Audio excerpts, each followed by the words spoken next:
medyo tricky talaga mga koys. Ito na yung medyo mahirap na porsyon na paghuhukay, pero hindi mahirap para sa mga backhoe operator. Alam na alam nila yung sistema paano nila huhukayin kahit na matarik na yung area na paghuhukayan nila. Ayan, yung isa nasa taas mga boys, yung isa naman sa may bandang palagitnaan, yung isa nandun sa ilalim. Yung isa mga boys, yung nagpapantay na yun, yung sa baba. Itong dalawa naman, ito naman yung dito na sa medyo tricky na side ng paghuhukay. So kailangan talaga mga boys ng skills na pag-ano para maghukay. Ay ano mo, imagine mo malalim na yun boys. Ay, mga boys, malalim na yan masyado.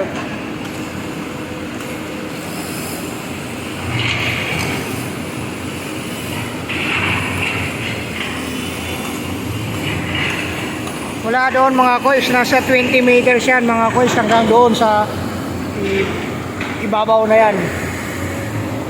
Yan. So yan yung lalim ng excavation works na ginagawa mga koys dito sa project na to. Ayan.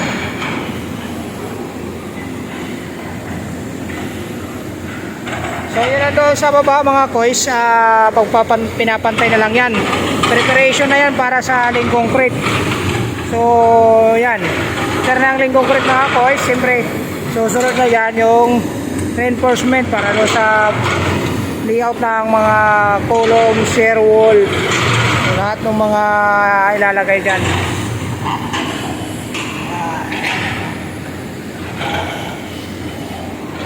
Kaya ito mga koys, yung gaano to kahirap para sa pag-ukay na ako.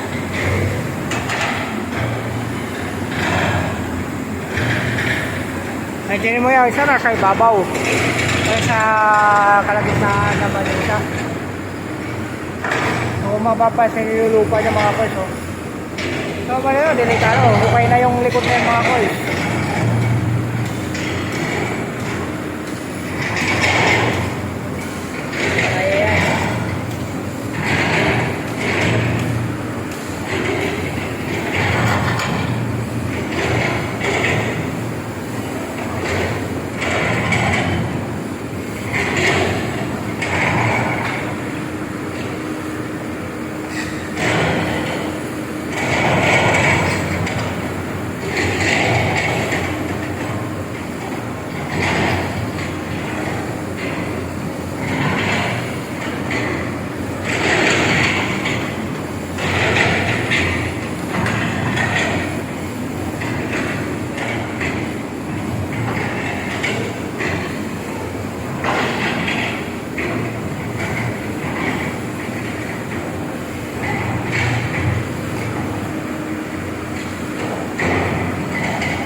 So para sa mga hindi pa naka-subscribe mga koys, baka naman pa-subscribe ng ating munting YouTube channel mga koys.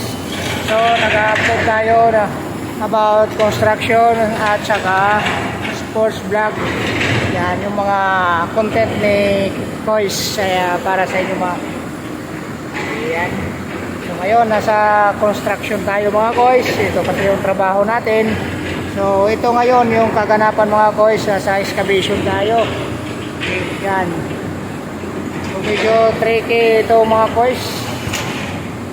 So medyo mataas na kasi yan, yung pinakamalalim yung koys yun. Ayan, yan yung pinakamalalim. Tapos ito naman yung karugtong ng nukay. So nasa 20 meters yan mga koys mula sa ground floor ang hinuhukay natin dito sa panibagong project na itatayo dito sa BGC, so sa Bonifacio Global City.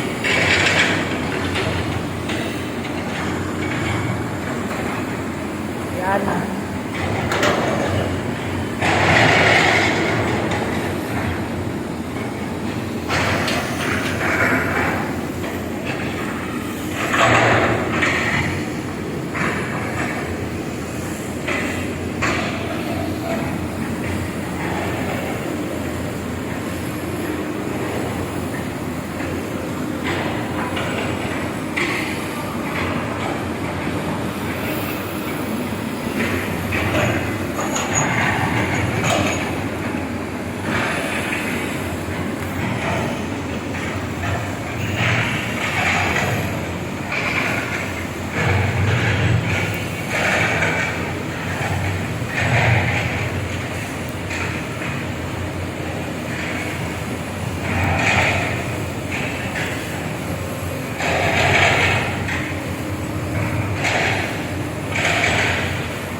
Pantay na lang yan guys, pag pantay. So tama na yung elevation. Pantay na lang.